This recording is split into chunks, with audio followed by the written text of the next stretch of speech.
Classification, categorization, and ordering is a very intuitive way for us to make sense of reality. It is why we classify animals from domains all the way down to species, and why we bother to distinguish even these species using unique names. It is only logical, then, to want to do the same thing for monsters.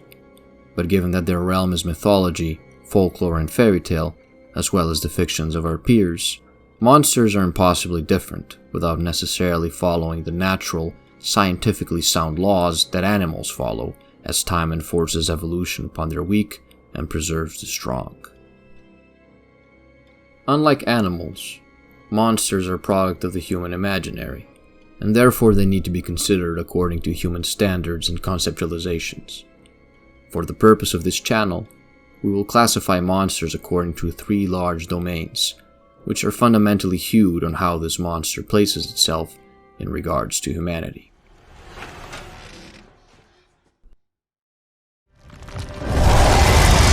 Go back to the shadow!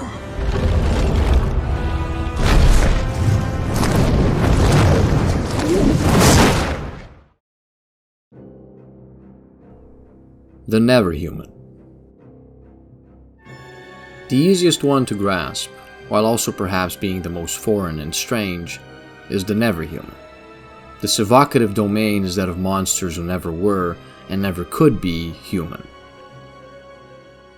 Something in the way that this monster exists is fundamentally foreign to the human condition, so much so that there could never be any hope of bridging the gap.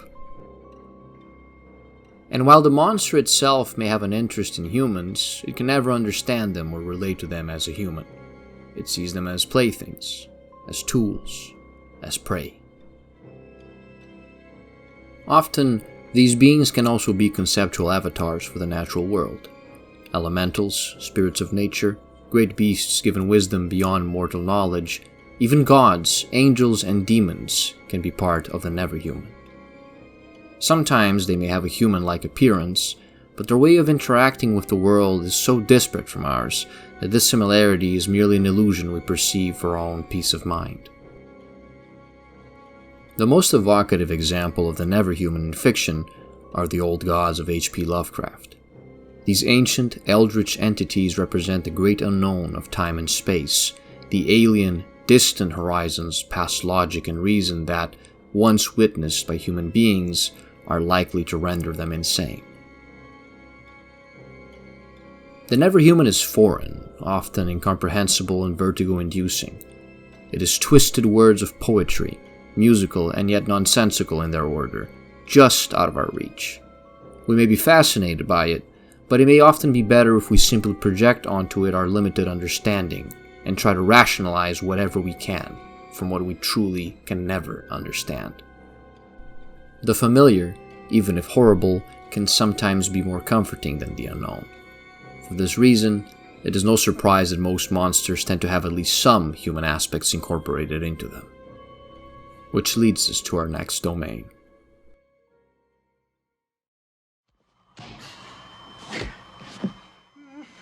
Clear! Clear.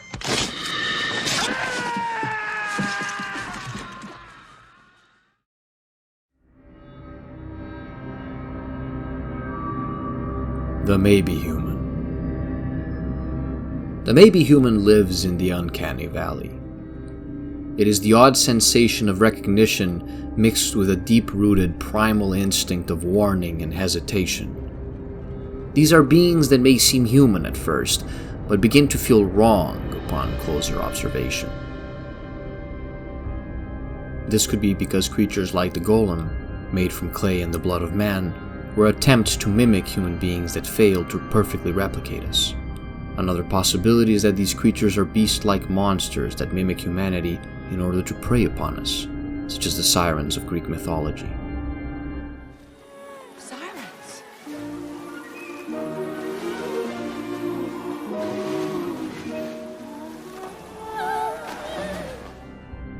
And there are, of course, the terrifying kinds that manage to replicate us perfectly, up until the moment when we realize, all too late, that they are not quite human.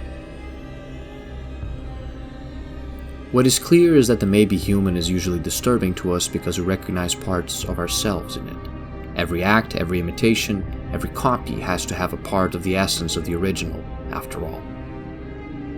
Moreover, while some of the maybe human may want to become human, others understand that it will most likely never be so, or may not wish for that entirely.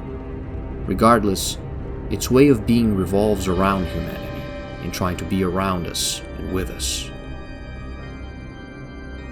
The most representative example of the maybe human is the shapeshifter. Found in cultures throughout history and across all continents, these beings are capable of mimicking the human appearance whilst also being able to freely become other things, such as animals, objects, and hybrids in between. The maybe human is familiar to us and yet upsetting, like an unfinished painting or the corpse of an acquaintance. We recognize in it something we know, and yet it is missing many of its essential components.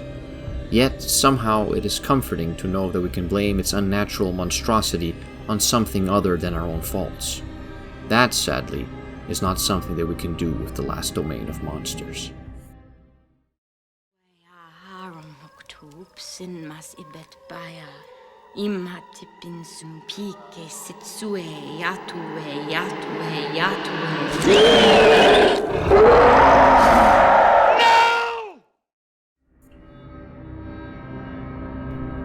The past human.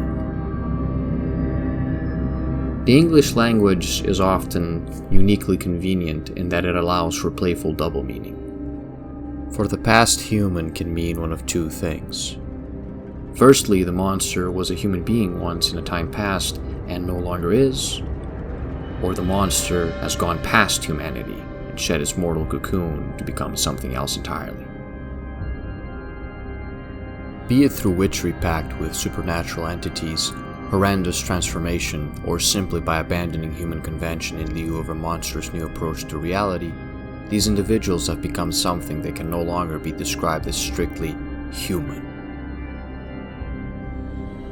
There are a lot of monsters in this domain which would seemingly overlap with the maybe human, with the pronounced difference that they are not mimicking humanity, but rather displaying traces of the humanity they left behind. After being transformed, Medusa's beauty may remain, but her monstrous serpentine hair and deadly gaze add a cruel irony to her condition, and make it evident that what had made her this way was a curse meant to cause her suffering. The past human often remains somewhat human, be it because of their flaws, their ambitions, or their emotions. Yes, often there are actions that seem so completely monstrous that we cannot help but wonder if these individuals were ever human at all. But the ways in which they trick, seduce, and manipulate are very often human. Unlike the monsters of other domains, their aspirations can be understandable because they were once human, and we can often relate to what they do because, if whatever happened to them happened to us, we might have done the same. The stakes. My soul. An eternity of servitude. No. One of the most common types of past human is the witch. This wicked individual, usually depicted as a woman of an advanced age, is a bearer of dark knowledge and unholy magic, who summons familiars and brews potions, usually under the patronage of a dark entity. The witch embodies the malefic outcast, the human who rejects the rules of society and embraces an alternative, monstrous way of life, by making sacrifices of, and even devouring men, women, and children. And this is what can make them into perhaps one of the most disturbing monsters in our stories. The past human may be a broken mirror, but it is a mirror nonetheless. The point of this classification is to make monsters more intelligible. Once they are classified, it becomes easier to understand what it is that we find unsettling about them, what function they fulfill in their particular context, how this context in turn changes over the years and throughout cultures. All of this and more can be gleaned from their descriptions, the role they play in stories, and the way they are perceived by us. Monsters, much like animals, evolve to fulfill specific roles in our imaginary, and remain in it only as long as they fulfill a purpose for the growth of mankind. Those that do not manage to terrify us slowly become absorbed by those that do, and those that do not adapt become forgotten relics, lost to memory. It is great luck that our ancestors left us records of the things that they feared, carved into likelihood on wood and stone, drawn to life in parchment and page, warned of through song and tale. Unlike us, they did not have the luck and privilege of knowing with all but absolute certainty that most of these monsters cannot exist.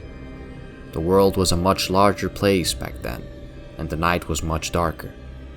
Only the stories by fireside and candlelight, these warnings passed down through generations, could keep them at bay and quiet those dreadful, imagined whispers carried by the wind.